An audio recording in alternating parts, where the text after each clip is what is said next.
Happy to welcome in our Blue Jays reporter now, Scott Mitchell. And Scott, yeah, the Jays kick off their weekend series with a loss to the A's, those last place A's.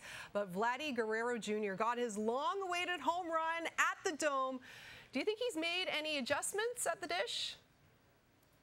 Well, look, that's an exhale for sure for Vladimir Guerrero Jr. because that was weighing on him. He loves playing here in the front of the home fans. It's absolutely amazing. It took till June 23rd to hit his first home run at Rogers Center. And really, when you look at the adjustment, it's not so much a mechanical adjustment or anything like that. It's simply just trying not to do too much. And when you talk to people around this team, you know, they just felt he was trying to slug his way out of a slump. And that's going to result in a lot of top ground balls. It's going to result in a lot of kind of non-competitive swings. And we've seen that over the last 6 weeks with Vladdy. And, you know, this has been a real thing that we haven't seen during his time in Toronto as a major leaguer. We haven't seen this type of power outage. You know, just 4 home runs coming into tonight in, you know, since May 1st. And, you know, that's just not what you expect from this guy who's such an elite hitter. And the Blue Jays right now, they're obviously hoping that this kind of cracks him out of that slump.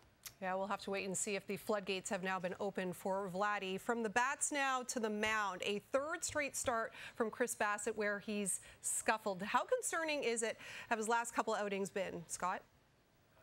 Well, 15 earned runs over his last 3 starts, so that's very concerning because you obviously paid this guy $60+ million to be that middle of the rotation kind of stalwart that gives you 6+ innings every 5 days, and he just hasn't really done that lately. A 4.32 ERA now. You're probably hoping, if you're the Blue Jays, there's about a run lower than that. And really, the concern for the Blue Jays now is with their offense kind of scuffling over this last month.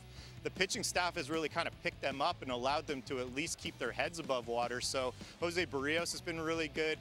Yusei Kikuchi's been really good. But now you're struggling with a bullpen today with Alek Manoah in the minors and with Bassitt scuffling. And he said after the game he's going to probably stop calling his own pitches now. So he's really said he's thinking too much on the mound, and it's really shown in some poor results lately. Speaking of Alek Manoah, yes, it's been a couple of weeks since he was optioned to the Florida Complex League. Recently threw a simulated game. So when could you see him returning to this Blue Jays rotation, Scott?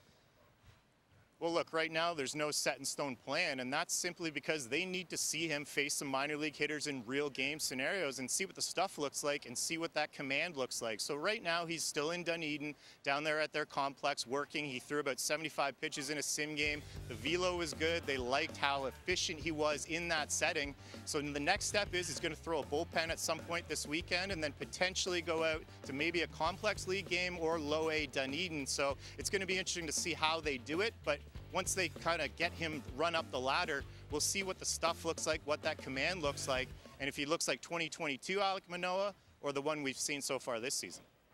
Well, what we do know is Jose Barrios will get the ball on Saturday, looking for his 4th quality start in this month of June. Scott Mitchell, thanks as always for joining us.